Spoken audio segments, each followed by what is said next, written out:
Cara mudah lawan COVID-19, lindungi diri, lindungi orang lain. Kenali virusnya. COVID-19 adalah penyakit yang disebabkan oleh virus corona baru. Dapat tidak bergejala, gejala ringan sampai berat, bahkan bisa menyebabkan kematian. Ukuran virus berdiameter 120 nanometer. Sifat tidak bisa bergerak, menempel di permukaan benda, hanya dapat hidup dalam inang, mudah mati bila di luar tubuh. Virus masuk lewat mukosa hidung, mulut, dan mata. Dalam sel tubuh kita, virus dapat meningkat jumlahnya sangat cepat. Jangan takut, Anda adalah pahlawan pemberantas virus corona. Ikuti 6 langkah mudah untuk mencegah penyebaran virus. Pakailah selalu masker jika berada di luar rumah atau di tengah keramaian. Cuci tangan sesering mungkin minimal 60 detik dengan sabun dan air mengalir. Jika tidak tersedia sarana, gunakan hand sanitizer. Hindari menyentuh wajah, mata, hidung, dan mulut karena memudahkan masuknya virus. Rajin membersihkan lingkungan dan desinfeksi benda sekitar yang mungkin tersentuh seperti meja, handphone, pintu, dan yang lainnya. Jaga jarak minimal 2 meter dengan orang lain serta hindari bepergian, keramaian, dan kontak dengan orang banyak. Dan yang paling penting, lawan COVID-19 dengan meningkatkan sistem kekebalan tubuh dengan pola hidup sehat, makan bergizi, olahraga, kurangi stres, dan tidur yang cukup. Bila virus tidak mendapatkan inangnya, dia akan mati dengan sendirinya. Berusahalah untuk tidak tertular dan tidak menulari orang lain. Kesadaran dan kepedulian kita adalah kunci keberhasilan. Selamat berjuang pahlawanku. Informasi ini dipersembahkan oleh Pabdi Cabang Bali.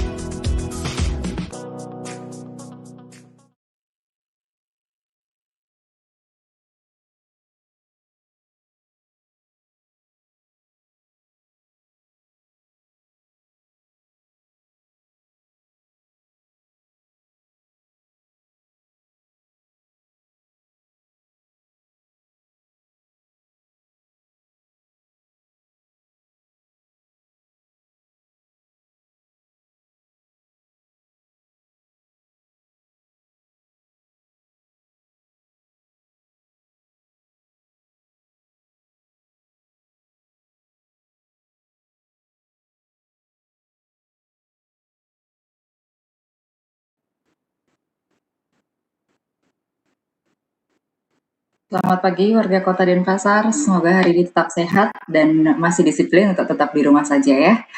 Oke, perkenalkan saya Asti di sini dari Klinik MMC. Saya di sini mendampingi seorang dokter spesialis kurang lebih 1 jam ke depan. Yang mana hari ini kami berkolaborasi dengan Perhimpunan Dokter Spesialis Penyakit Dalam Cabang Bali, bekerja sama juga dengan Ikatan Dokter Indonesia Cabang Bali dan Klinik Merdeka Medical Center yang akan mengadakan webinar ke topik yang masih sangat-sangat kita fokuskan saat ini, tentunya tentang wabah virus corona. Oke, sahabat warga Kota Denpasar, seperti yang kita ketahui bahwa wabah ini kita tidak bisa juga anggap kita bereaksi terlalu parno, terlalu khawatir gitu, tapi tidak bisa juga kita remehkan begitu saja. Kenapa saya bilang ini kita tidak bisa, kita tidak perlu terlalu parno dan tidak juga kita bisa remehkan begitu saja, karena kalau dilihat pencegahan untuk penularan virus ini bisa dengan mudah kita lakukan dengan mendisiplinkan perilaku kita sehari-hari. Tentu saja kalau dilihat penularannya juga dengan mudah ya, kalau bisa dilihat itu kan, itu juga tidak bisa kita prediksi dan dapat terjadi dalam keseharian kita. Nah, maka oleh karena itu kali ini saya bersama dengan dokter spesialis penyakit dalam akan membahas topik pencegahan COVID-19 dengan cara yang mudah. Semudah apa itu? Nanti kita akan bahas bersama narasumber kita, Dr. Gusti Putu Suka Aryana, SPPD. Namun sebelumnya saya akan putar slide video yang banyak menjadi perbincangan, menjadi sebuah pertanyaan yang ada di masyarakat tentang apa sih virus ini, seberapa bahayanya sih virus ini? Kita akan lihat dalam slide berikut ya, silakan. Baik, Dokter Asti, Bu Asti, kayaknya sebelumnya saya akan putar slide video yang banyak menjadi perbincangan, menjadi sebuah pertanyaan yang ada di masyarakat tentang cara mudah melawan COVID-19. Lindungi diri, lindungi orang lain. Kenali virusnya. COVID-19 adalah penyakit yang disebabkan oleh virus corona baru. Dapat tidak bergejala, gejala ringan sampai berat, bahkan bisa menyebabkan kematian. Ukuran virus berdiameter 120 nanometer. Sifat tidak bisa bergerak, menempel di permukaan benda, hanya dapat hidup dalam inang, mudah mati bila di luar tubuh. Virus masuk lewat mukosa hidung, mulut, dan mata. Dalam sel tubuh kita, virus dapat meningkat jumlahnya sangat cepat. Jangan takut, Anda adalah pahlawan pemberantas virus corona. Ikuti 6 langkah mudah untuk mencegah penyebaran virus. Pakailah selalu masker jika berada di luar rumah atau di tengah keramaian. Cuci tangan sesering mungkin minimal 60 detik dengan sabun dan air mengalir. Jika tidak tersedia sarana, gunakan hand sanitizer. Hindari menyentuh wajah, mata, hidung, dan mulut karena memudahkan masuknya virus. Rajin membersihkan lingkungan dan desinfeksi benda sekitar yang mungkin tersentuh seperti meja, handphone, pintu, dan yang lainnya. Jaga jarak minimal 2 meter dengan orang lain serta hindari bepergian, keramaian, dan kontak dengan orang banyak. Dan yang paling penting, lawan COVID-19 dengan meningkatkan sistem kekebalan tubuh dengan pola hidup sehat, makan bergizi, olahraga, kurangi stres, dan tidur yang cukup. Bila virus tidak mendapatkan inangnya, dia akan mati dengan sendirinya. Berusahalah untuk tidak tertular dan tidak menulari orang lain. Kesadaran dan kepedulian kita adalah kunci keberhasilan. Selamat berjuang pahlawanku. Informasi ini dipersembahkan oleh Pabdi Cabang Bali.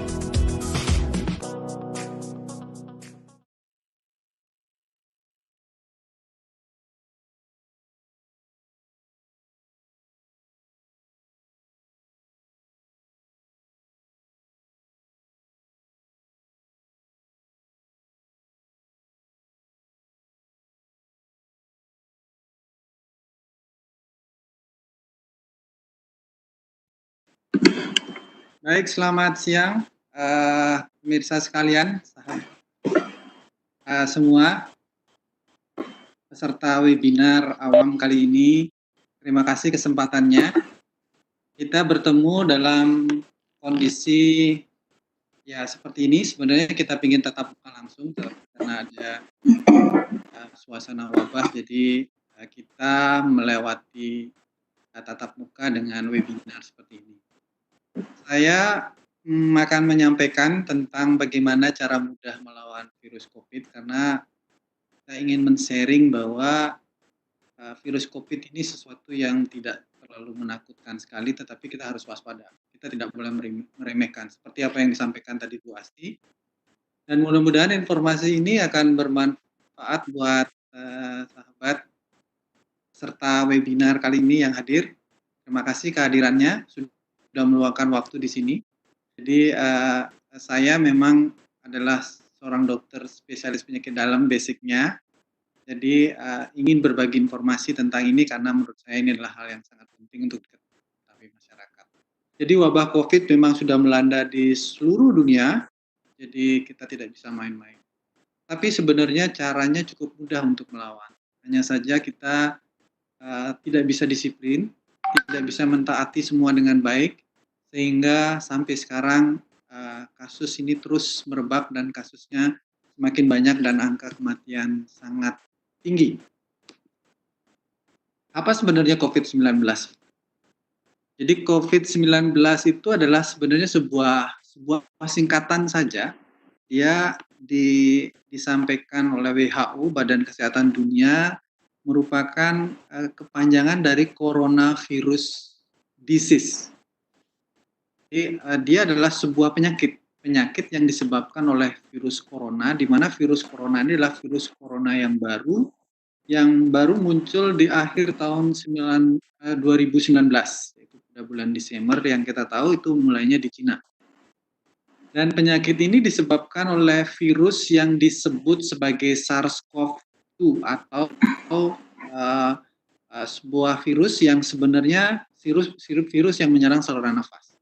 Tapi ternyata tidak hanya saluran nafas yang diserang oleh virus ini, dia juga bisa menyerang organ lain dan bisa berakibat fatal.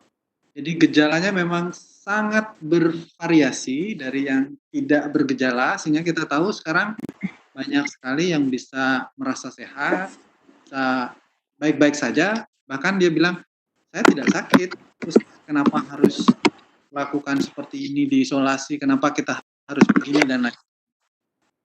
Tetapi sebenarnya itu membawa virus dan bisa menularkan orang lain.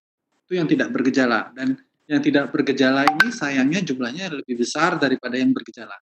Yang bergejala hanya sebagian kecil, dan sebagian kecil lagi bisa menyebabkan kematian yang sangat berbahaya. Kita tahu negara-negara besar, bahkan Amerika pun negara superpower tidak mampu menghadapi. Angka kematiannya jauh melebihi dari negara-negara yang lain. Italia, negara Eropa, Inggris, negara Eropa besar, mana di sana fasilitas kesehatan sangat bagus, juga tidak mampu. Jadi kita tidak boleh main-main juga dengan virus COVID ini. Jadi SARS-CoV-2 itu adalah kepanjangan dari Severe Acute Respiratory Syndrome Coronavirus 2. Disingkat menjadi SARS-CoV-2. Kenapa namanya SARS-CoV-2? Karena virus ini adalah sebenarnya yang satunya lagi ada SARS-CoV yang atau yang pertama yang menyebabkan SARS. Mungkin ada yang tahu bahwa dulu itu ada SARS, kasus SARS yang juga sangat mematikan. Ini adalah virus berikutnya yang muncul. Dan saya tidak yakin juga, mungkin nanti akan muncul lagi barang 10 tahun, 20 tahun lagi akan ada virus baru lagi. Karena ya begitulah perkembangan kemajuan teknologi, industri global dan lain sebagainya, semua akan melakukan adaptasi sehingga akan muncul penyakit-penyakit baru, ditemukan obat baru, ditemukan vaksin baru, muncul lagi penyakit yang lebih baru. Ya begitulah keseimbangan itu terjadi dalam dunia ini dan kita harus tetap berusaha untuk melawannya. Jadi ukuran virus ini sangat kecil sekali dengan diameter 120 nanometer, itu kecil dengan struktur yang sangat sederhana. Kita tahu seperti kita, makhluk hidup manusia ini strukturnya sangat kompleks, ada banyak levelnya dari molekuler, seluler, dan sebagainya. Dia hanya terdiri dari kapsel dalamnya, di luarnya, di dalamnya ada inti, sederhana sekali. Bahkan sangat diragukan kalau disebut sebagai makhluk hidup. Karena dia tidak punya alat kelamin dan lain-lain, nggak punya dia seperti itu. Dia strukturnya sangat sederhana. Dia tidak bisa bergerak, tidak bisa terbang, nggak bisa. Dan dia hanya bisa menempel, dan kalau di luar dia hanya menempel saja.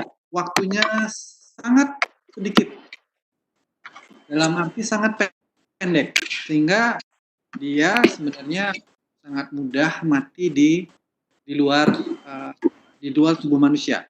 Tapi kalau dia masuk dalam tubuh manusia, di mana tubuh kita dijadikan inang tempatnya, maka dia akan bisa tumbuh sangat besar, sangat cepat. Itu yang berbahaya dan itu bisa mematikan. Jadi di permukaan tubuh kita, di permukaan benda, di suasana lingkungan, suhu yang panas, virus itu cepat mati. Ya. Tapi bagaimana dia bisa menularkan ke kita? Sebenarnya virus ini ditularkan dari orang ke orang. Jadi orang menularkan virus ini melalui percikan atau kita sebut sebagai droplet. Droplet yang keluar dari hidung, yang keluar dari mulut kita pada saat kita batuk, pada saat kita bersin, atau pada saat kita berbicara. Hati-hati, saya berbicara, jangan-jangan nanti sampai ke sana nih, ke peserta semua. Nanti sampai ke semua audien ini kena nanti. Tapi tidak ya, tidak dilakukan lewat internet. Ya, mereka langsung. Jadi, dan virus ini nggak bisa terbang, jadi ada jarak tertentu di mana dia jatuh dengan sendiri. Dan yang lagi satu, virus ini bisa masuk ke tubuh kita hanya lewat mukosa hidung, lewat mulut kita, lewat mata. Itu yang tempat mereka masuk, sehingga sebenarnya tidak mudah. Kalau nempel di tangan kita, virus ini bisa menyebabkan enggak, tapi kadang-kadang kita yang membawa dari tangan kita, kemudian kita memegang wajah kita, maka pada saat itulah virus itu masuk ke dalam tubuh kita. Jadi hati-hati dengan memegang wajah. Dan hebatnya virus ini setelah masuk ke dalam tubuh kita jumlahnya bertambah cepat dalam waktu yang singkat, bahkan sampai ke miliaran. Ini adalah sebuah gambar ilustrasi yang dibuat bagaimana virus itu masuk ke dalam sel. Jadi virus yang ini adalah virus yang bulat itu, kemudian yang warna hijau muda ini adalah sel, yang warna biru muda adalah sel, yang warna hijau ini adalah intinya. Jadi sel yang sudah terinfeksi oleh virus ini, kalau virus itu masuk ke dalam sel, maka di dalamnya sel itu akan mampu membentuk virus itu sendiri.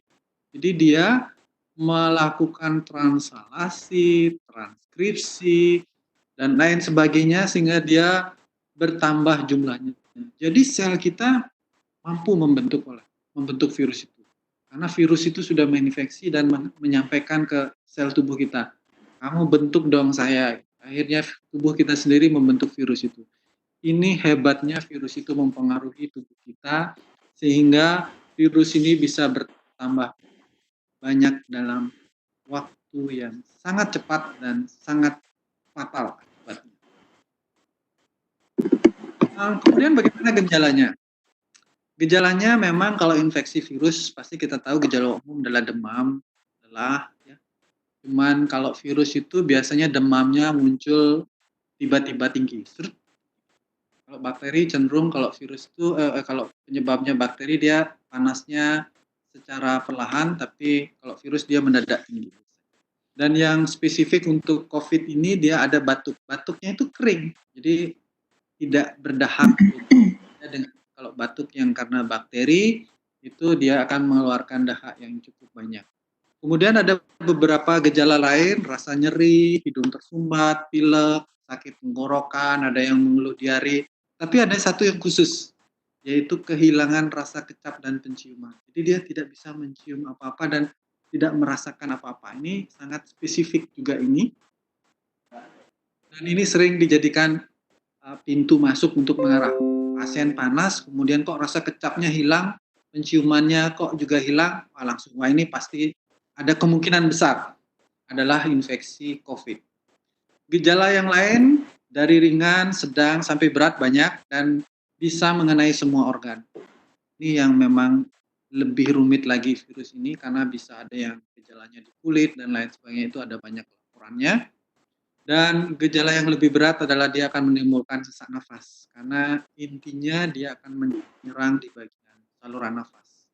Karena di saluran nafas bagian alveoli atau bagian pertukaran gas itulah yang memang tempat virus ini paling banyak dia masuk karena reseptor untuk nempelnya di situ paling banyak jumlahnya.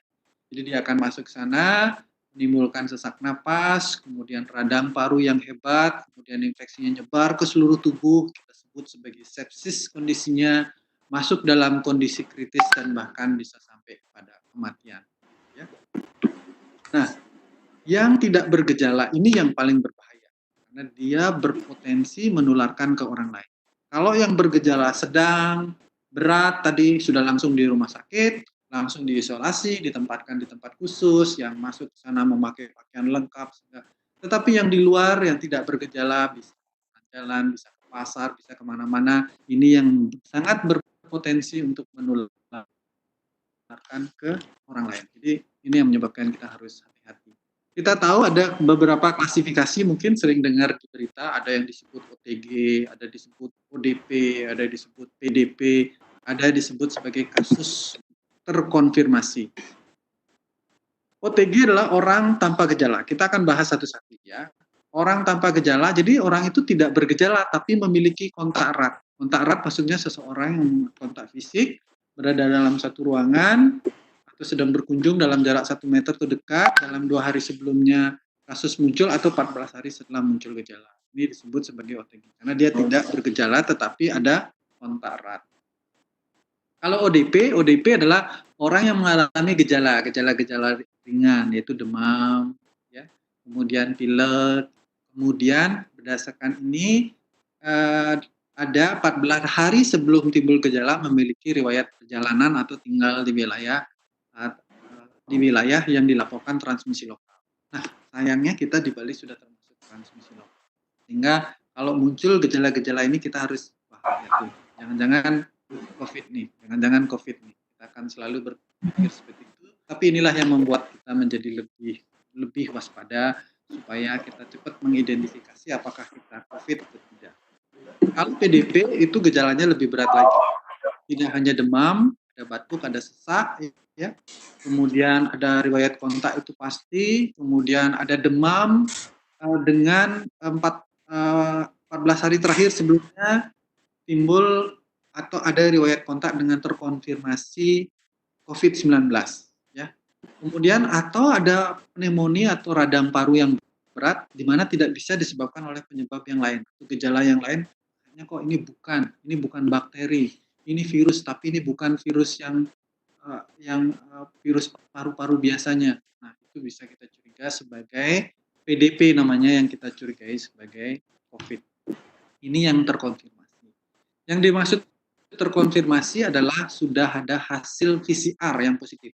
Kalau cuma rapid masih belum, karena rapid test adalah pemeriksaan screening istilahnya. Jadi kalau rapid testnya positif, kita harus langsung melakukan pemeriksaan PCR untuk mengkonfirmasi apakah dia memang benar-benar positif COVID atau tidak. Bagaimana mendiagnosisnya? Sudah saya sampaikan tadi, sudah saya singgung tadi bahwa ada berbagai cara untuk mendiagnosis, tetapi yang secara umum dipakai adalah gejala klinis. Gejala klinis tadi yang khas, panas, kemudian ada batuk, pilek, kemudian kehilangan rasa penciuman, penghidu, ada riwayat bepergian untuk kontak, ronsen dada. Kalau ronsen nanti ada radang parunya kena kedua belah paru dan biasanya kena di bagian pinggir-pinggirnya. Ada pemeriksaan lab itu ada sel darah putihnya yang meningkat, tetapi limfositnya rendah.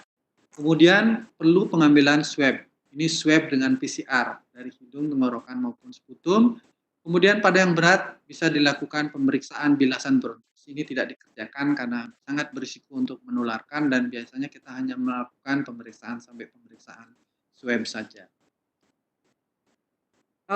Apa bahaya dari COVID? Tadi sudah sempat saya singgung di depan bahwa bahayanya adalah bisa menderita penyakit yang sampai kesulitan nafas. Dan hati-hati untuk pasien yang lanjut usia. Jadi banyak lanjut usia atau pasien-pasien yang dengan ada kondisi medis ikutan lainnya, darah tinggi, ada penyakit jantung, ada diabetes. Apabila terkena COVID ini cenderung lebih serius dari yang lainnya. Jadi tolong diperhatikan dua hal ini, lanjut usia dan orang-orang yang dengan kondisi medis tertentu, hipertensi, jantung, diabetes, itu cenderung menderita COVID menjadi lebih serius dibanding yang lain. Ya. Dan mereka akan mengalami gejala demam ditambah dengan batuk yang kering dan sangat berat sampai kesulitan nafas. Jadi, yang kondisi begini harus segera mendapatkan pertolongan ke rumah sakit. Bagaimana cara pencegahannya? Cara pencegahannya sebenarnya sederhana. Seperti yang sudah dianjurkan oleh pemerintah, yaitu pakai masker. Mari kita pakai masker jika berada di luar rumah atau di tengah keramaian. Jadi kalau kita keluar, tolong pakai maskernya. Karena seperti saya sampaikan tadi bahwa virus itu masuknya melalui hidung, mulut, kemudian dari mata. Kalau kita menggunakan masker, ada dua tempat masuk sudah kita tutupi. Kalau mata biasanya kita bisa menggunakan kacamata. Ya. Kalau alat pelindung yang khusus digunakan di rumah sakit, nanti ada Google, ada alat-alat. Jadi semua memang ini betul-betul dilindungi. Masker ini sangat berguna, terbukti sudah ada penelitian baik menggunakan masker kain maupun menggunakan masker medik atau masker bedah istilahnya, itu sangat besar melindungi kita supaya tidak terinfeksi COVID, ya. Hanya memang untuk masyarakat awam, kalau memang keluar disarankan menggunakan masker kain, itu tidak lebih, hanya tujuannya supaya lebih efisiensi, supaya masker bedah bisa digunakan oleh tenaga medis kita di rumah sakit. Ya, para medis dan non medis menggunakan masker bedah secara standar, dan nanti ada masker yang lebih khusus kalau digunakan di ruang isolasi. Jadi masker sangat penting digunakan. Tapi masker saja tidak cukup. Cuci tangan. Cuci tangan sesering mungkin 60 detik dengan sabun dan air mengalir. Air mengalir kita gunakan. Kalau tangan kita agak kotor, kita menggunakan sabun dan air mengalir. Tapi kalau bersih, cukup menggunakan hand sanitizer. Ya, dengan cara yang benar. Nanti searching di video bagaimana di YouTube, bagaimana caranya cuci tangan yang benar, supaya betul-betul semua permukaan tangan itu terkena dengan baik. Ya, hampir semuanya terkena sabun atau terkena hand sanitizer-nya mengenai semua, sehingga semua virus bisa dibunuh. Karena virus ini, lapisan luar dari virus tersebut adalah lapisan lemak. Kita tahu kalau lemak sama dengan cuci piring kan, makanan kalau kita cuci bilas dengan lemak itu dia akan bersih. Begitu juga dengan virus ini, begitu dia kena sabun, dindingnya akan pecah, virusnya akan mati. Jadi sebenarnya sangat mudah membunuh virus pakai sabun. Bunuh virus pakai sabun sangat mudah. Jadi tidak perlu yang ruwet-ruwet pemanasan sampai sekian ratus dengan tekanan tinggi, tidak. Cukup pakai sabun adalah hal yang sangat sederhana. Yang selanjutnya, hindari menyentuh area wajah. Ini yang saya sampaikan tadi. Karena tangan kita selalu bergerak kemana-mana. Ini yang susah. Sudah cuci, mau seberapa sering kita rajin cuci tangan? Tidak mungkin. Bentar lagi nih, saya aja nih sudah pegang meja, sudah pegang HP, sudah pegang, saya nggak tahu apakah HP saya terkontaminasi apa enggak, apakah meja ini terkontaminasi apa tidak, dan kita tanpa sadar akan memegang wajah kita, dan akhirnya memindahkan virus itu ke dalam diri kita. Jadi virus itu kita yang memindahkan, bukan virus itu yang bergerak. Kita yang menyebabkan virus itu menular dari satu orang ke orang lain. Manusia yang menyebabkan. Jadi memang intinya kalau kita ingin melawan, kita yang harus disiplin untuk bisa melawan. Yang selanjutnya, desinfektan lingkungan. Rajin membersihkan permukaan area kerja, meja, kursi, dan lain sebagainya. Kemudian kalau perlu menggunakan desinfektan, menggunakan karbon, menggunakan wipol, apa saja sebenarnya hampir semua itu bisa membunuh virus. Bersihkan. Kemudian dilap permukaan-permukaan yang sering kita pegang, gagang pintu, handle, railing, dan lain sebagainya, itu yang harusnya dibersihkan. Ya, itu yang harusnya didesinfektan dengan rajin kita. Benda-benda yang mungkin kurang kita sentuh atau sedikit kemungkinan kita sentuh sebenarnya tidak terlalu efektif untuk dilakukan desinfektan. Tapi lebih seringlah melakukan desinfektan terhadap benda-benda yang kemungkinan kita sentuh. Ada satu laporan menarik dari Italia bahwa ternyata sepatu setelah bepergian, mungkin karena di Italia mungkin lagi musim dingin atau apa, jadi virus di permukaan di luar lingkungannya dia, virusnya hidupnya lebih lama, sehingga banyak dibawa di sepatu-sepatu, dibawa ke rumah, diangkat, kemudian sepatunya mungkin ditempatkan di mana jadi sumber penularan karena dia sudah terkontaminasi oleh virus tersebut. Jadi jangan lupa kalau ke rumah, pulang dari keluar, sepatu disemprot dengan desinfektan. Bagian luar kita, tangan lakukan hand sanitizer dan lain sebagainya. Supaya bersih sehingga kita masuk rumah, pastikan rumah kita memang bersih dari virus. Yang lagi satu adalah social distancing yang kelima, jaga jarak minimal 2 meter dengan orang lain, hindari keramaian dan kontak dengan orang banyak. Sekali lagi, ini yang ditekankan adalah kita tidak tahu siapa yang membawa. Banyak orang sehat, tetapi sebenarnya membawa virus. Dan untuk menjamin hal itu, jarak harus kita buat. Paling tidak 2 meter, hindari pertemuan, hindari keramaian. Seperti sekarang ini, kita tidak mungkin berkumpul untuk melakukan sebuah webinar untuk mensosialisasikan seperti apa sebenarnya virus ini dan penyakit ini. Tapi kita melakukan social distancing, tapi kita tetap bisa berkomunikasi dan menyampaikan informasi dengan baik. social distancing sudah terbukti sangat efektif untuk menekan laju virus. Karena kalau kita sudah jaga jarak, virus itu tidak akan bisa terbang untuk mencari mangsanya. Dia pasti akan jatuh ke bawah karena faktor lingkungan, suhu udara tinggi, dia akan dalam beberapa saat saja dia akan mati, ada 2 jam, ada 3 jam, 4 jam. Mungkin ada yang lebih lama di tempat-tempat tertentu seperti handle yang berasal dari aluminium, dia lebih lama dan lain sebagainya. Ada beberapa lebih lama, tapi dengan jarak kita bisa menjaga supaya orang tidak mudah terkontaminasi. Ini yang keenam, yang terakhir adalah lawan virus ini dengan meningkatkan sistem kekebalan tubuh kita, istirahat yang cukup, makan bergizi, olahraga yang rutin, dan kurangi stres. Yang terakhir, kurangi stres menjadi catatan yang penting karena stres dapat menurunkan sistem kekebalan tubuh, itu sudah banyak laporannya. Olahraga akan juga meningkatkan kekebalan tubuh, makanan bergizi meningkatkan kekebalan tubuh, tidur yang cukup juga meningkatkan kekebalan tubuh. Karena ada 3 faktor yang menyebabkan orang itu sakit, penyebabnya virus itu sendiri, yang kedua adalah host tempat kita, yang ketiga adalah lingkungan. Lingkungan yang memadai, virusnya ada, tapi kalau kekuatan tubuh, kekebalan tubuh kita kuat, penyakit tidak akan terjadi. Walaupun virus itu masuk, tapi penyakit tidak. Ya. Jadi semua ini harus diperbaiki dengan baik, lingkungan diperbaiki, virusnya kita tidak bisa intervensi kecuali nanti kita ketemu dengan obat-obatan yang bisa membunuh virus tersebut, atau kita ketemu vaksin yang bisa meningkatkan kekebalan untuk melawan virus tersebut, baru kita bisa menyelesaikan masalah. Tetapi apabila kita tidak tertular, kita tidak menularkan ke orang lain, virus tidak bisa berpindah, tidak bisa berkembang biak, maka virus itu akan hilang. Sederhananya seperti itu. Tapi sampai kapan kita bisa melakukan ini dengan baik, dengan tertib dan dengan disiplin. Disitulah kuncinya. Ya. Sampai saat ini obat belum ditemukan. Obat yang pasti. Memang ada beberapa obat yang sudah diteliti atau sudah diduga mampu melawan virus. Kita sudah mencoba, kita sudah memberikan obat tersebut, tetapi hasilnya ya ada yang baik, ada yang enggak. Dan kalau kita melihat keberhasilan pengobatan masih belum maksimal sebenarnya karena masih banyak angka kematian yang ada. Apalagi di negara-negara besar, kita tidak tahu apakah virusnya yang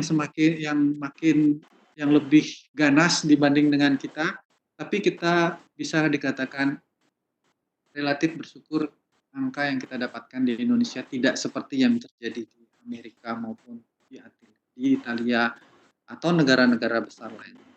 Kita masih cenderung bisa terkontrol. Kita harapkan apa yang dianjurkan pemerintah itu tetap bisa dilaksanakan oleh masyarakat dan kita bisa membuat supaya angka kesakitan atau orang yang terinfeksi oleh virus COVID ini tidak naik terlalu tinggi. Sampai sekarang di Bali kita di rumah sakit masih mampu melayani pasien dengan baik karena jumlahnya tidak terlalu tinggi atau masih memadai. Kita takut ada lonjakan-lonjakan. Tapi kalau ada lonjakan lagi, rumah sakit penuh, tenaga kesehatan juga terkena, kemudian banyak pasien yang tidak bisa kita berikan perawatan secara optimal, maka angka kematian akan tinggi. Itu yang kita khawatirkan. Ya. Jadi cegahlah, jangan sampai kita tertular dan jangan sampai kita menulari orang lain. Ya. Itu kita harus selalu berusaha.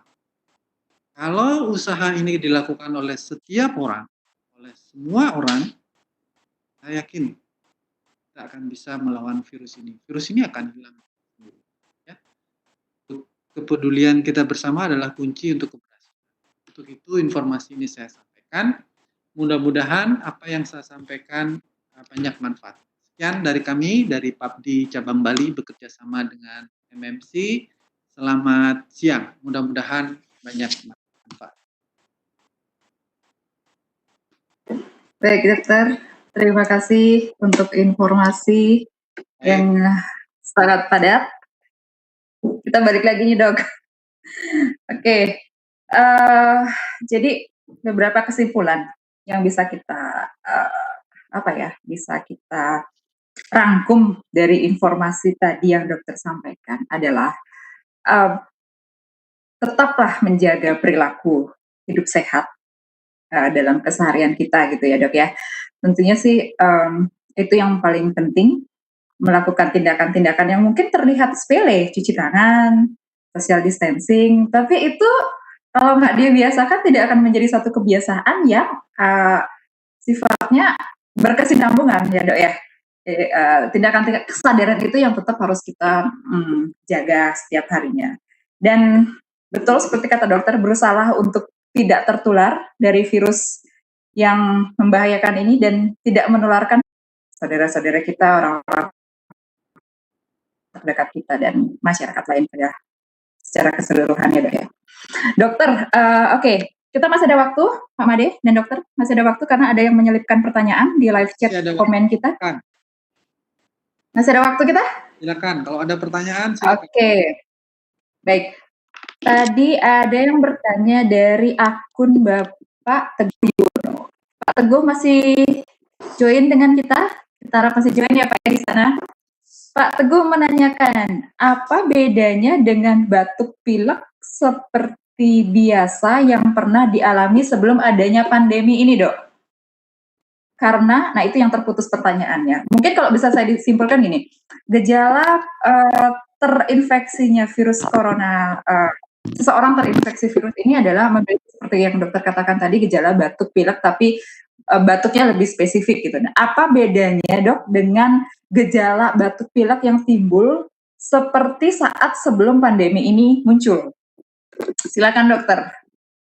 Ya, terima kasih. Wah, Pak Teguh ya. Pertanyaannya. Iya, Pak Teguh Yono. Pertanyaannya sebenarnya mudah, tapi ya susah juga ya dijawab ya. Jadi gini, orang batuk pilek itu penyebabnya kan sebagian besar adalah virus. Nah, ternyata virus yang menjadi penyebab batuk pilek itu banyak. Ada namanya rhinovirus, batuk pilek yang biasa itu disebabkan oleh rhinovirus. Ya paling hanya sebentar, batuk pilek habis itu sembuh, hilang dengan sendiri. Kemudian adanya namanya virus influenza. Nah, virus influenza dia lebih berat lagi sedikit, ada sakit kepala, ada bedanya, ada beda lagi sedikit-sedikit aja perbedaan gejala. Tapi kalau dia corona, nah corona juga ada berapa jenis? Ada kalau tidak salah 4 jenis virus corona. Dan corona yang ini SARS-CoV-2 ini dia gejalanya lebih berat. Gejalanya lebih berat. Kemudian yang lagi satu yang bisa saya tekankan adalah yang tadi itu, bahwa ada penurunan rasa kecap, batuk kering, itu adalah gejala-gejala spesifik yang tidak sama dengan virus-virus batuk pilek yang lain. Tetapi kalau orang terinfeksi SARS-CoV-2 atau COVID ini yang gejala ringan atau yang tanpa gejala, nah ini sulit dibedakan. Hanya bisa dengan tes. Memang harus diperiksa, konfirmasi apakah mengidap COVID apa tidak. Baik melakukan rapid test maupun dengan swab. Memang itu yang bisa dilakukan. Sehingga memang kita memakainya biasanya pakai tracing istilahnya. Ada kontak ada kontak dengan orang sakit, ada bepergian keluar dari daerah yang paling terjangkit, yang paling berat, itu biasanya kita periksa untuk tahu dia terkonfirmasi apakah ada virus COVID atau tidak dalam dirinya.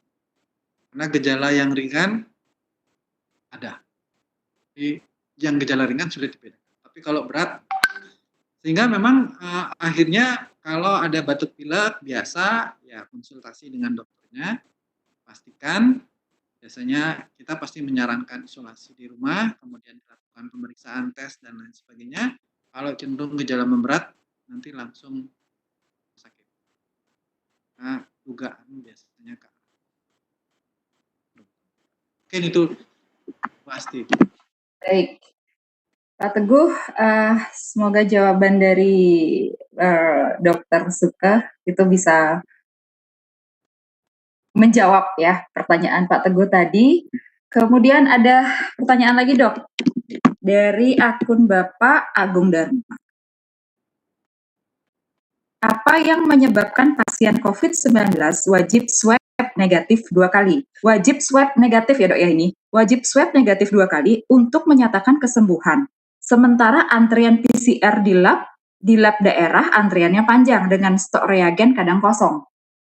Nah, pertanyaannya kenapa swab negatif harus 2 kali gitu. Sementara dengan kondisi fakta yang sekarang ada itu adalah melakukan pemeriksaan ini antreannya panjang, belum lagi reagennya juga stoknya sangat langka gitu Dok.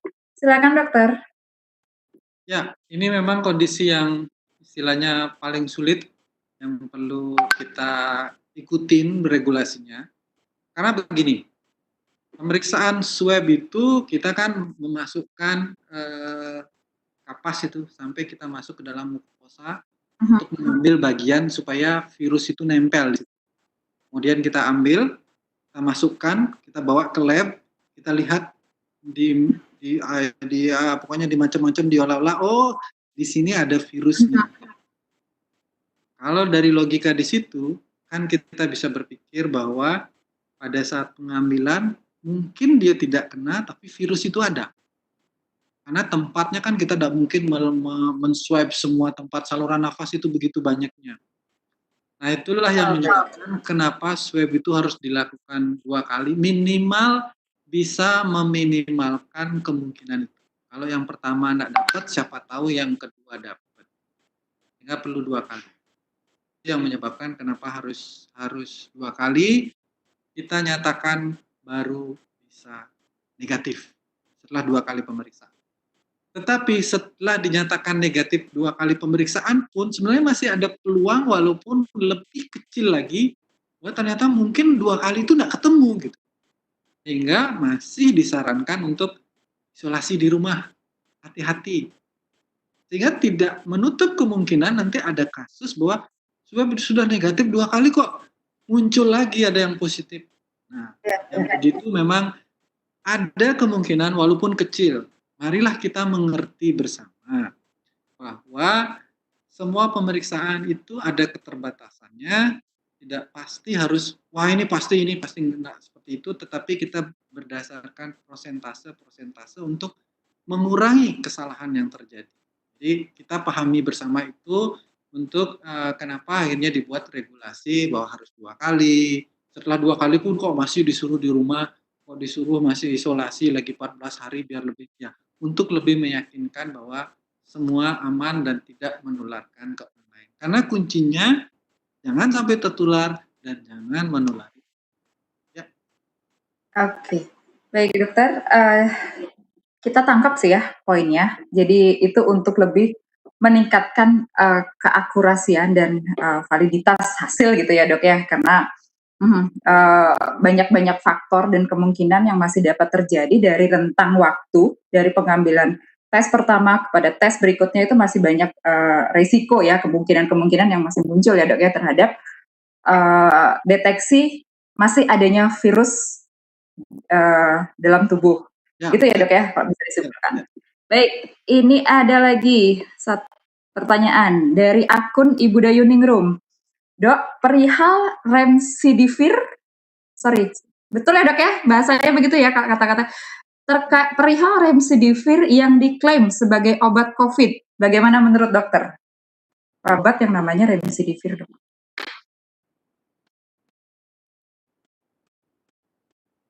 Bagaimana menurut dokter terhadap obat tersebut? Saya belum berani komentar banyak tentang obat-obatan. Nanti kita tunggu bagaimana hasil riset dan apa yang dicoba. Karena virus ini juga adalah virus yang baru, semua obat sedang dicoba. Dan mungkin akan ada publikasi atau ada hasil-hasil riset yang menyatakan obat ini yang paling bagus, obat ini yang paling baik, ini paling efektif, ini paling efisien. Itu mungkin nanti akan muncul. Saya tidak berani komentar terlalu banyak tentang obat-obatan dulu karena kita fokus dulu di pencegahan. Baik. Jadi memang kita belum bisa mengkonfirmasi banyak ya tentang obat-obatan ini karena memang mungkin belum bisa kita lihat ya faktanya bisa memberikan tingkat kesembuhan seberapa besar gitu ya dok ya terhadap pasien-pasien yang terinfeksi. Betul. Dokter, ada pertanyaan lagi? Ya. Betul. Masih ada waktu dokter? Masih ada pertanyaan yang terselip ini? Dari akun Ibu Niwayan Mariatnyani. Apakah orang yang sudah sembuh dari COVID-19 bisa terinfeksi kembali? Dokter, mungkin saya juga tambahkan ya di sini pertanyaan dari Ibu Wayan. Jadi, bagaimana seseorang beresiko kembali terinfeksi Ketika ia dinyatakan sudah sembuh dari COVID, kemudian menjalani isolasi mandiri setelah keluar dari rumah sakit, bagaimana orang bisa ada dalam kemungkinan risiko tertular kembali, dokter? Ya, ini juga pertanyaan yang sangat mudah sebenarnya, tapi jawabannya sangat sulit. Jadi gini, mungkin saya sampaikan dulu ilustrasinya begini. Jadi orang yang terkena COVID, pasti tubuhnya akan membentuk kekebalan. Dengan munculnya kekebalan tubuh, seharusnya dia bisa memprotek COVID. Kekebalan ini akan bertahan lama dalam tubuhnya. Harusnya kalau ada virus yang sama, dia bisa melawan, tak kena lagi. Itu logika atau perjalanan alamiah kita. Sehingga kita harapkan nanti kita akan membentuk kekebalan, hampir semua penduduk terbentuk kekebalan, kemudian akhirnya kita bisa tidak terinfeksi lagi oleh virus ini. Apalagi nanti kalau ada vaksin, dengan divaksin, maka semua akan kebal, sehingga virus ini tidak akan berkembang. Tetapi ada kondisi-kondisi yang sangat khusus untuk virus ini, karena ini virus adalah jenis virusnya, saya katakan virus RNA namanya. Jadi tipe virus di mana dia mudah sekali berubah. Kalau dia strukturnya berubah, dia masuk lagi, tubuh nggak kena lagi. Jadi kekebalan yang sudah kita bentuk itu nggak tahu kalau ini virus yang kemarin itu, sehingga dia bisa menginfeksi lagi. Itu kemungkinan yang bisa terjadi, walaupun kemungkinan itu kecil. Kita tidak mengharapkan itu. Sehingga memang itulah yang saya sampaikan tadi, bahwa virus itu berkembang. Saya tidak tahu nanti kalau dia mengalami mutasi, perubahan, apakah nanti namanya SARS-CoV-3 namanya atau apa gitu, itu kan bisa terjadi suatu saat nanti. Tetapi yang jelas yang harus kita pahami, kalau tubuh kita kena, kita akan bentuk kekebalan, dia akan mampu melindungi diri kita. Atau kita divaksin, kita terbentuk kekebalan, tubuh kita akan terlindungi dari virus tersebut. Ya, mungkin itu cukup ya. Jadi kemungkinan itu ada, tapi sangat kecil. Sangat kecil.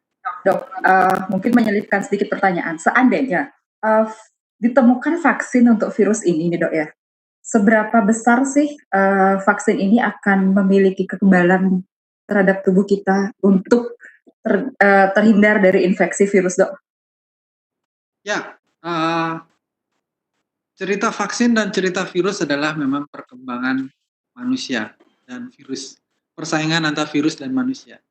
Virusnya berkembang, manusia juga mencoba menemukan, virusnya akan berkembang lagi, manusia akan, ya sepertinya akan begitu seterusnya. Tapi kalau kita flashback lagi ke cerita lama, anggaplah dulu polio, mungkin masih ingat, polio itu adalah sangat menakutkan dulu. Tapi sekarang kan tidak ada polio, itu karena vaksin. Jadi eradikasi terhadap penyakit hanya bisa dilakukan dengan vaksin, di mana semua populasi sudah kebal sehingga virus penyakit tersebut tidak bisa berkembang. Tetapi kita pasti akan harus siap-siap dengan penyakit yang baru yang akan muncul. Tapi kalau tidak ada vaksin, coba bayangkan sekarang ada COVID, ada polio, ada morbili. Kalau semua ada, waduh, bukan main. Perang virus kita dok ya? Ya begitulah perkembangan. Jadi kita berharap mudah-mudahan kita bisa segera menemukan vaksin di era digital sekarang, era revolusi industri. Harusnya pembuatan vaksin bisa lebih cepat, tidak kayak dulu lagi. Mudah-mudahan bisa. Oke. Baik, dokter, ini ada satu pertanyaan menarik. Dari akun Bapak Teguh yang tadi yang menanyakan tentang karakteristik batuk pilek di zaman dulu yang sudah dokter jawab tadi dengan di kondisi setelah pandemi COVID. Apakah orang yang sembuh bisa didonorkan plasma darahnya, ya seperti yang sekarang lagi hangat dibahas dok ya? Apakah orang yang sembuh dari COVID-19 ini bisa didonorkan plasma darahnya ke penderita COVID-19? Dan apakah itu akan memberikan satu harapan terhadap tingkat kesembuhan terhadap pasien yang masih terinfeksi itu, dok? Ya, ini juga saya nggak berani menjawab terlalu jauh ya, karena ini sedang diteliti juga. Dalam arti segala upaya dari dokter itu selalu berpikir berdasarkan mekanisme penyakit, kira-kira modalitas terapi apa yang bisa digunakan. Vaksin adalah salah satunya yang sebenarnya ideal nantinya, tapi karena belum kita dapat, maka orang mencoba dengan terapi plasma ini. Uh, Secara logika mungkin iya, tapi sebenarnya tidak sesederhana itu, karena kita memasukkan sesuatu dari orang lain ke dalam tubuh orang lain yang kemungkinan bisa ada reaksi alergi, ya macam-macam lah yang semua akan kita coba atasi. Tetapi dibanding dengan kita hanya menonton, tentu juga tidak benar, ya. Tapi nanti kita lihat hasilnya, kita lihat karena ini perlu dikaji apakah ini benar-benar efektif atau tidak. Nanti dalam statistik keilmuan riset itu nanti ada hal-hal yang dilihat pada kondisi mana boleh dikasih, kapan saatnya dikasih, kapan efektifnya, kapan tidak boleh. Nah, itu akan ditemukan setelah riset-riset berikutnya. Sekarang kita tidak boleh langsung terapi. Nanti kalau banyak korban ternyata gagal, ya kan itu merupakan pukulan berat buat kita. Jadi kita pasti akan bertahap melakukan itu dengan diteliti. Mungkin itu jawaban. Oke, baik. Secara data fakta, apakah memang ada data dokter dan fakta yang memang sudah terbukti bisa menyembuhkan seseorang pasien dari terapi plasma? Baru case artinya satu kasus, misalnya gini, saya demam berdarah nih, oke, saya makan pisang goreng, ternyata saya sembuh. Apakah pisang goreng membuat saya sembuh? Kan belum tentu. Jadi case by case tidak bisa dijadikan reason. Makanya perlu diteliti sekian kelompok yang diberikan, ada yang tidak dibandingkan dan lain sebagainya. Nah, itu nanti baru bisa dibuktikan. Itu harus melalui metode-metode riset yang seharusnya ada tahapannya. Baik dokter. Ada pertanyaan dari Ibu Niwayan Srigati. Ini terkait menanyakan tentang akurasi dan kesalahan alat rapid test. Dok, itu mungkin Ibu ini minta diklarifikasi dan dikonfirmasi seberapa akurat dan seberapa sih sebenarnya tingkat, seperti yang tadi saya tanyakan, tingkat akurasi dan tingkat kesalahan dari rapid test ini, apakah ini bisa seolah-olah mempresentasikan tentang kondisi seseorang itu tertular atau tidak, atau bagaimana dokter? Ya, rapid test adalah pemeriksaan untuk memeriksa monoglobulin, kekebalan tubuh kita. Ya. Jadi dia memeriksa antibodi, kekebalan tubuh seseorang terhadap virus corona. Kalau sayangnya pemeriksaan rapid test itu baru akan hasilnya positif setelah orang itu membentuk kekebalan. Jadi kalau orang terkena virus, dia akan nunggu waktu dulu sampai terbentuk kekebalan, baru akan positif tesnya. Jadi kalau di pertama orang kena virus, kekebalannya belum muncul, maka dia akan terkesan, loh kok negatif rapid testnya. Ternyata belakangan positif. Itu menyebabkan kenapa harus diulang. Yang kedua adalah ada namanya false positive.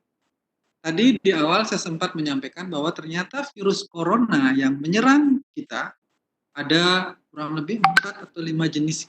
Bukan cuma SARS-CoV-2 saja, tapi ada virus corona lain.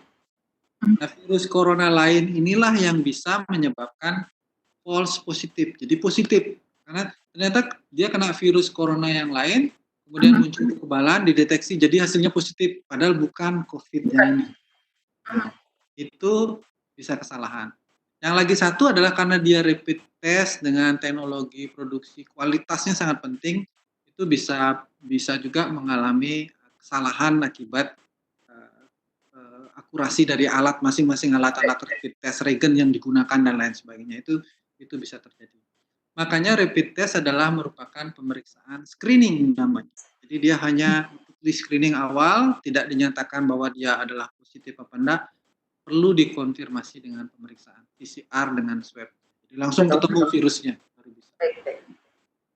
Artinya tes rapid itu tidak akan bisa mendiagnosa ya seseorang itu sudah positif, atau sekalipun dia adalah positif di hasil pemeriksaan rapid, dia tidak bisa langsung terdiagnosa dengan pasti terinfeksi virus corona, dan itu perlu konfirmasi lagi dengan PCR test. Baik dokter, adalah pertanyaan lagi. Kenapa ada gejala lebih dari 14 hari setelah perjalanan dari PPTG atau OTG, dok? Ini juga saya, kenapa ada gejala COVID baru muncul lebih dari 14 hari setelah perjalanan PPTG atau OTG, dok? Setelah perjalanan dari PPTG atau OTG. Oke, ini pertanyaannya juga menarik. Ini pertanyaannya susah-susah ini. Jadi gini ya, ternyata di sini lebih susah ya pertanyaannya, tapi bagus. Pertanyaannya bagus, sangat kritis. Okay. Ini fakta di lapangan yang didapat. Saya tahu ini fakta-fakta di lapangan, di mana sekarang ada PMI, karantina, ada OTG, kelompok. Kok setelah sekian betul. Terus pulang kok baru muncul gejala dan lain sebagainya. Pertama, virus ini virus baru. Tidak ada strict bahwa 14 hari. 14 hari adalah waktu yang kita putuskan. Bisa sampai 28. Pada beberapa kasus, walaupun dia sedikit. Jadi ada variasi yang harus kita pahami, bahwa tidak strict harus 14 hari. Nah, itu yang mungkin yang harus dipahami dulu. Sehingga kalau ada yang sampai 28 hari, apakah harus merubah kebijakan? Oh, kalau gitu karantinanya 1 bulan aja semua ya kan? Habis resource kita nanti, padahal kasus yang begitu sangat sedikit. Untuk itulah kenapa dilakukan kebijakan 14 hari, di awal diperiksa dulu rapidnya, setelah 14 hari diperiksa lagi, habis itu pulang tolong dah isolasi di rumah, hati-hati di rumah, kalau muncul gejala segera lapor. Ternyata ada yang muncul gejala. Bisa jadi memang belum muncul pada saat ini yang spesifik tadi, yang kasusnya paling sedikit. Atau ternyata pada saat karantina dia tidak disiplin, dia tertular oleh yang lain di situ. Jadi dia baru dapatnya di sini, bukan dapat dari sana. Dia baru muncul pada saat dia dipulangkan. Pada saat di rapid dia sebelum pulang masih negatif karena antibodinya belum muncul. Nah, yang begini-begini mari kita lihat bersama. Disiplin itu sangat penting, disiplin bersama.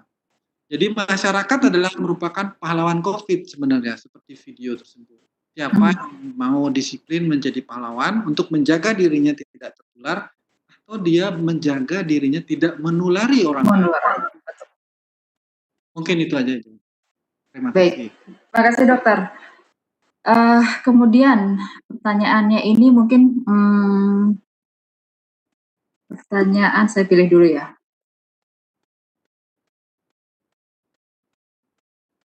Oke, ada pertanyaan. Dok, maaf saya baru bergabung. Izin bertanya, boleh saya tahu bedanya COVID ini dengan tifoid, DHF, dan ISPA atau faringitis biasa dalam gejala klinisnya sebelum dilakukan PCR? Gejala klinis yang spesifik saya sampaikan tadi. Kalau dia bakteri, yang tifoid itu bakteri, demam berdarah itu virus, COVID itu virus. Tadi apa ya lagi satu ya? Batuk pilek. ISPA dan faringitis. ISPA itu ada bakteri, ada yang virus. Kalau yang bakteri itu cenderung panasnya bertahap. Kalau yang virus cenderung panasnya mendadak. Maksudnya mendadak itu gini. Pagi ini saya ngasih webinar, tiba-tiba ntar sore langsung tinggi. Nah, itu virus. Kalau dia bakteri biasanya kok ada meriang, ada apa gitu. Dia pelan-pelan dia baru akhirnya. Itu yang umum seperti itu. Kemudian gejala-gejala tambahan sesuai dengan organ yang diserang. Kalau tifoid menyerang pencernaan, maka gejalanya diare, sulit buang air besar, faringitis atau apa itu saluran nafas, demam berdarah, menyerang organ tertentu, dia hanya secara umum. Jadi dia paling gejala utamanya tinggi, sakit kepala, pegel, kemudian lemes, nafsu makan dan lain sebagainya. Tapi kalau COVID dan gejala dan ISPA pasti virus influenza pasti dia menyerang saluran nafas dengan gejala. Nah, yang spesifik tadi yang untuk COVID adalah salah satunya adalah ada 6 gejala yang resmi disampaikan oleh WHO sebagai gejala COVID, itu panas yang tinggi, nyeri otot, sakit kepala, saya lupa lagi ya. Otot sudah sakit kepala, tapi yang penting itu adalah penurunan rasa kecap dan penurunan rasa penciuman, penghidup. Penciuman. Nah, itu yang tidak dimiliki oleh infeksi-infeksi yang lain. Ini yang cukup spesifik untuk kita bisa mengatur lebih kuat ke COVID sehingga perlu pemeriksaan PCR. Tapi itu semua gejala klinis, jadi tetap harus dikonfirmasi dengan pemeriksaan. Baik. Jadi yang lebih spesifik itu adalah yang paling spesifik dari gejala tertularnya virus COVID-19 ini adalah pada indera pengecapnya, Dok ya. Ada penurunan fungsi dari indera pengecap dan indera penciuman. Itu mungkin yang paling spesifik ya dari karakter-karakter gejala-gejala lainnya ya, Dok ya. Baik, Dok, ini ada pertanyaan lagi, Dok. Mungkin masih menyambung tentang perbedaan gejala klinis. Kalau yang memiliki riwayat asma, sesak karena asma, apa bedanya sesak karena asma dan sesak yang diakibatkan oleh infeksi virus corona, Dok? Oke, ini pertanyaannya juga menarik. Kalau asma itu adalah sebenarnya penyakit alergi. Asma penyakit alergi biasanya dia tidak ada panas dan seseknya adalah sesek yang tiba-tiba. Jadi tidak ada batuk, tidak ada kok tiba-tiba langsung plek gitu sesak.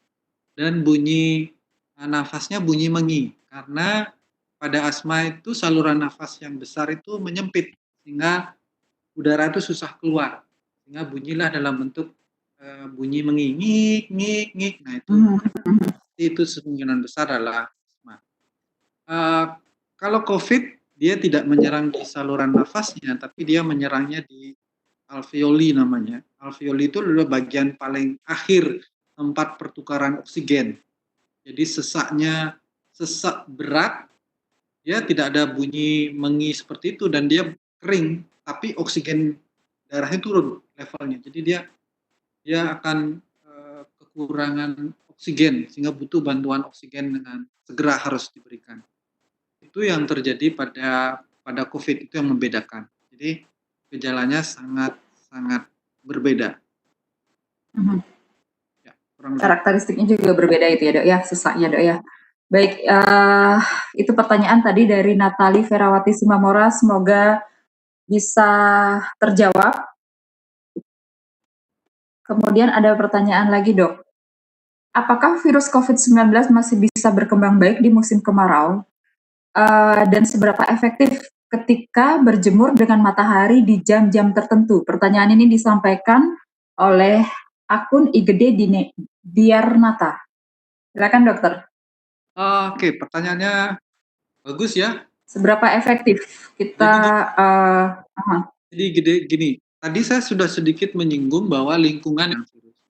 Kalau di negara-negara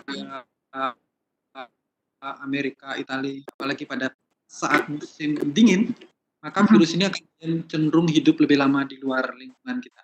Kita bagusnya Indonesia itu adalah negara tropis, negara kepulauan, sehingga virusnya nggak bisa lompat nyebrang di Ketapang ke Gilimanuk gitu, nggak bisa lompat sendiri dia. Jadi harus orang yang bawa, Itu bagusnya, sehingga kita yang terpisah-pisah ribuan kepulauan ini menguntungkan.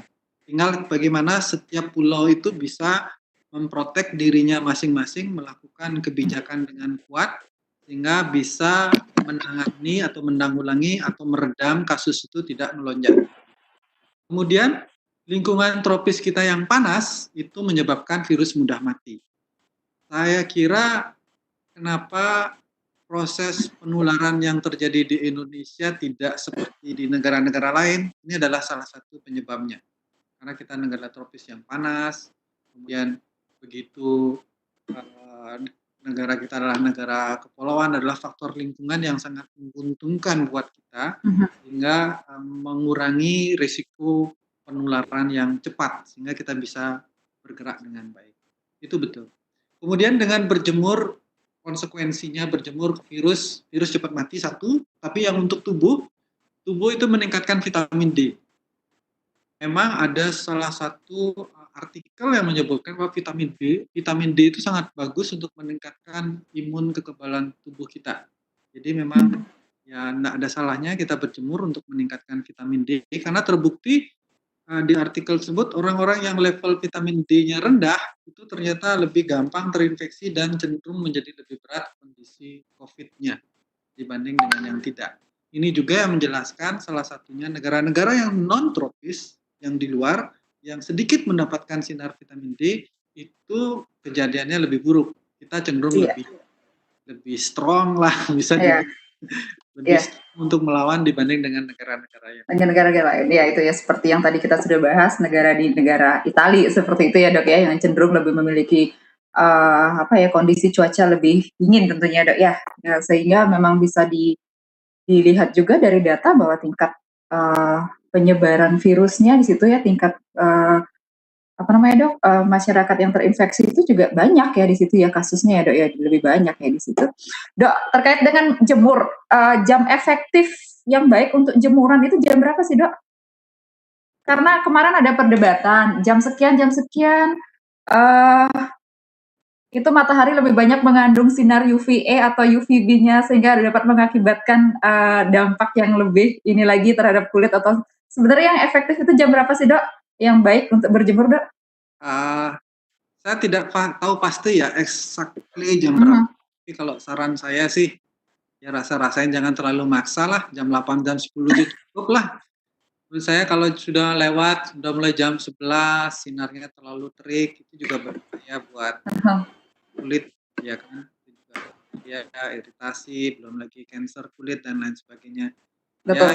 Biasa aja lah kita, kalau yang saya bayangkan, kita di Indonesia itu sebenarnya nggak usah terlalu khawatir lah, karena kita daerah yang sangat banyak dengan sinar matahari, asalkan kita jangan hanya diam di kantor saja, pagi kita olahraga dan lain sebagainya, itu nikmatin lah sinar matahari pagi yang nyaman, jangan terlalu maksa, jangan juga berjemur jam 12 malam di atas genteng gitu ya, jam 12 siang di atas genteng, nanti.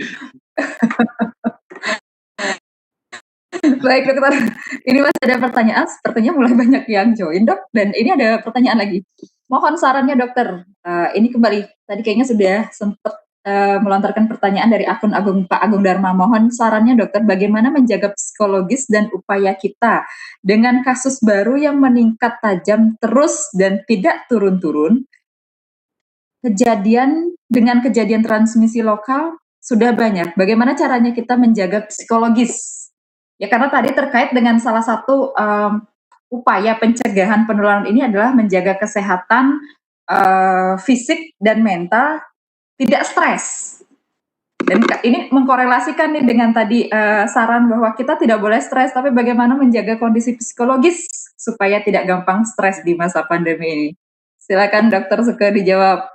Yang pertama, ya inilah salah satu tujuan saya mengambil judul cara mudah melawan COVID. Itu saya ingin membuat kita semua paham.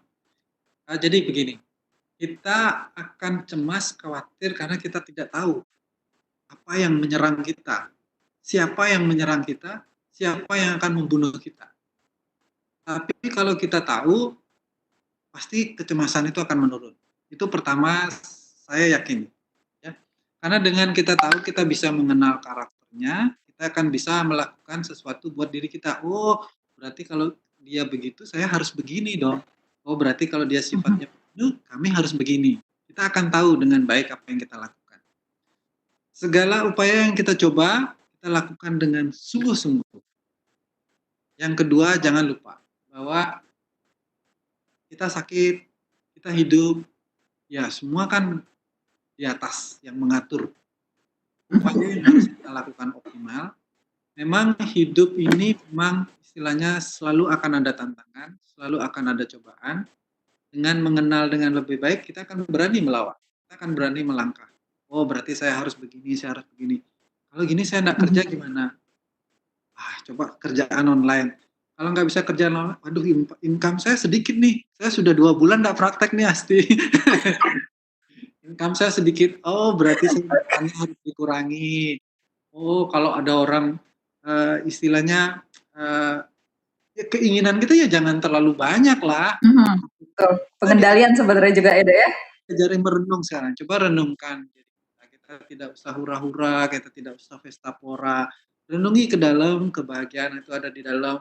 Kita menciptakan keinginan itu seminimal mungkin sehingga kita bisa mencapai semua dengan baik. Oh, kalau kita mencapai keinginan kan ada rasa bahagia. Tapi kalau keinginannya kita buat terlalu besar, nah itu yang membuat kita akan bersedih.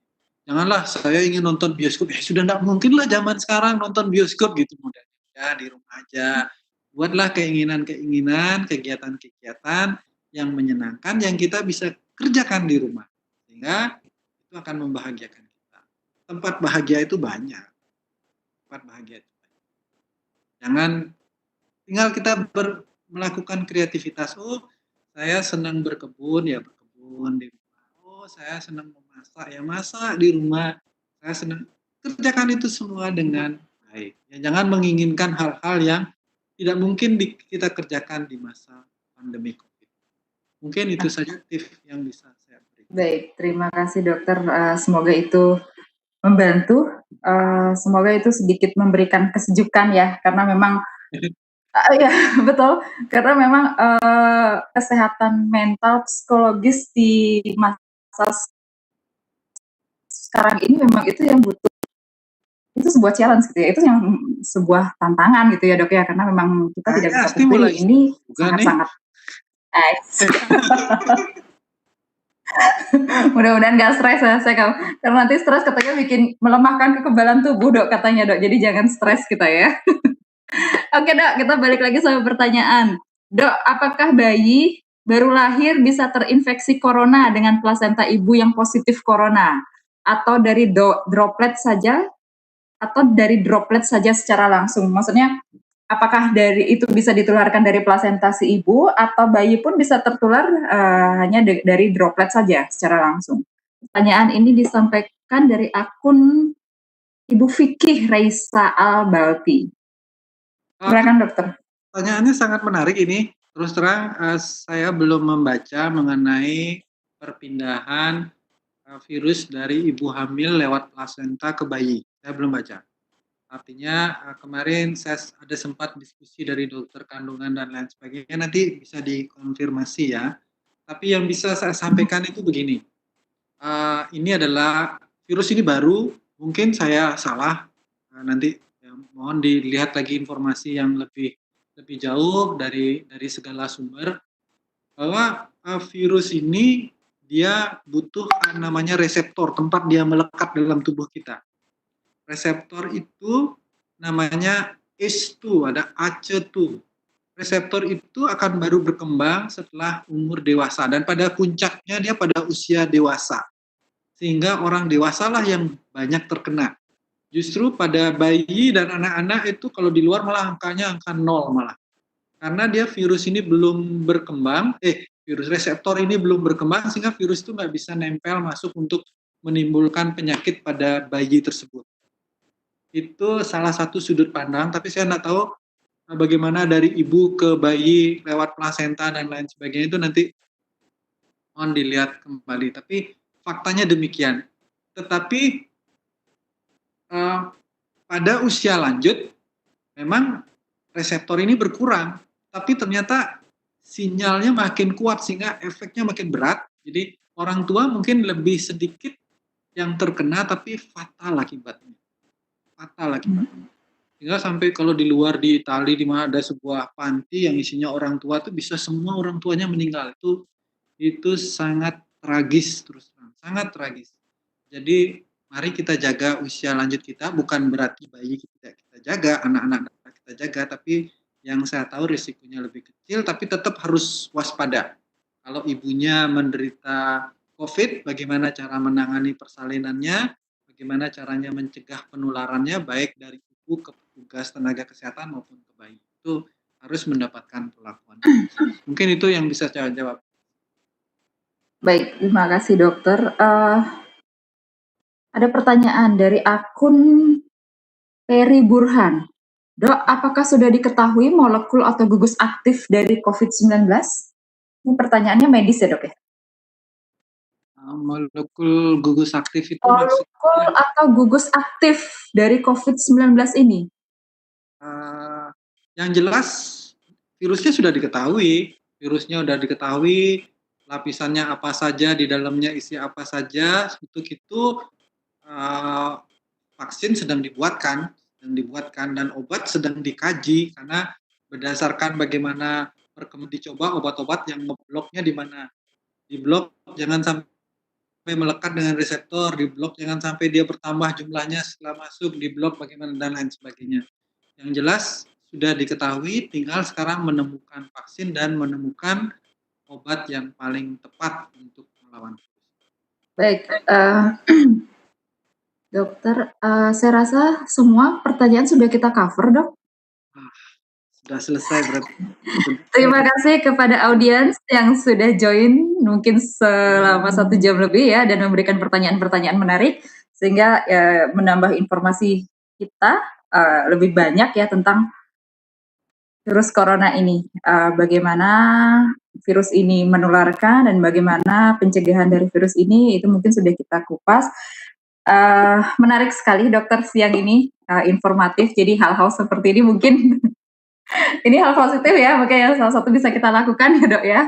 Soal daripada stres nih, daripada stres mikirin kita nggak bisa ngapain nih, nggak bisa pergi kemana gitu kan, dan apa yang harus dilakukan jika tetap harus di rumah ya mungkin menyimak informasi-informasi yang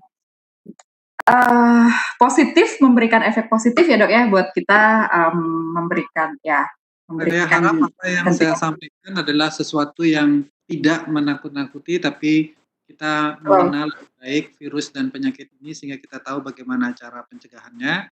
Yang kedua, saya sangat apresiasi dan terima kasih sekali. Semua pertanyaannya luar biasa. Pertanyaannya partisipasi. Challenging ya dok. Iya betul. Pertanyaannya luar biasa. Pertanyaannya. Mudah-mudahan apa yang saya sampaikan bisa menambah wawasan atau memberikan pengertian dan bermanfaat buat para peserta semua.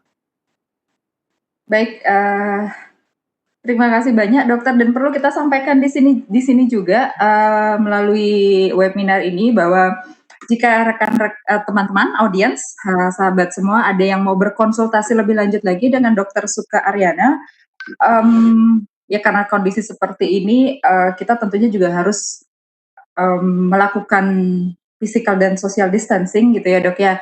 Jadi tetapi tidak menutup peluang kesempatan untuk yang ingin berkonsultasi menyampaikan keluhan atau apapun terkait dengan masalah kesehatan. Dokter Suka Aryana membuka layanan konsultasi online itu via WhatsApp. Ini juga bekerja sama dengan klinik MMC. Nanti itu bisa menghubungi klinik MMC, jadi akan dilakukan dilayani konsultasi via online. Nanti dokter akan memberikan link ya dok ya, untuk bisa join pada saat konsultasi dengan masing-masing pasien ya dok ya nantinya ya secara online ya dok ya. Baik, demikian yang bisa kita simpulkan hari ini. Dokter mungkin sekali lagi untuk yang terakhir ada yang dokter mau sampaikan dokter? Nah, terima kasih lagi sekali. Mudah-mudahan kita bisa ketemu nanti di lain kesempatan. Iya, betul. Kita akan buat mungkin nanti kita khusus membahas tentang bagaimana menjaga lanjut usia kita, karena bidang saya adalah bidang lanjut usia juga. Bagaimana usaha-usaha kita untuk menjaga lanjut usia. Sekali lagi terima kasih, mudah-mudahan apa yang saya sampaikan banyak manfaatnya. Terima kasih Asti. Terima kasih dokter, terima kasih Blimadeh di sana yang sudah memberikan yang sudah membantu di sana di balik layar sehingga acara webinar kita hari ini berjalan. Terima kasih pada teman-teman dan kesempatan tentunya dengan topik-topik yang kita nantikan dari Dokter Suka Aryana. Makasih dokter, pamit, selamat siang. Yep. Ini nak mudah ya? Mudah lawan COVID-19, lindungi diri, lindungi orang lain. Kenali virusnya. COVID-19 adalah penyakit yang disebabkan oleh virus corona baru. Dapat tidak bergejala, gejala ringan sampai berat, bahkan bisa menyebabkan kematian. Ukuran virus berdiameter 120 nanometer. Sifat tidak bisa bergerak, menempel di permukaan benda, hanya dapat hidup dalam inang, mudah mati bila di luar tubuh. Virus masuk lewat mukosa hidung, mulut, dan mata. Dalam sel tubuh kita, virus dapat meningkat jumlahnya sangat cepat. Jangan takut, Anda adalah pahlawan pemberantas virus corona. Ikuti 6 langkah mudah untuk mencegah penyebaran virus.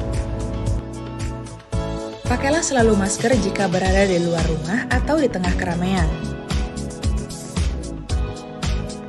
Cuci tangan sesering mungkin minimal 60 detik dengan sabun dan air mengalir. Jika tidak tersedia sarana, gunakan hand sanitizer.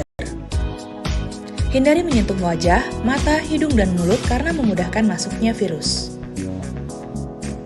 Rajin membersihkan lingkungan dan desinfeksi benda sekitar yang mungkin tersentuh seperti meja, handphone, pintu, dan yang lainnya. Jaga jarak minimal 2 meter dengan orang lain serta hindari bepergian, keramaian, dan kontak dengan orang banyak. Dan yang paling penting, lawan COVID-19 dengan meningkatkan sistem kekebalan tubuh dengan pola hidup sehat, makan bergizi, olahraga, kurangi stres, dan tidur yang cukup. Bila virus tidak mendapatkan inangnya, dia akan mati dengan sendirinya. Berusahalah untuk tidak tertular dan tidak menulari orang lain. Kesadaran dan kepedulian kita adalah kunci keberhasilan. Selamat berjuang pahlawanku. Informasi ini dipersembahkan oleh Pabdi Cabang Bali.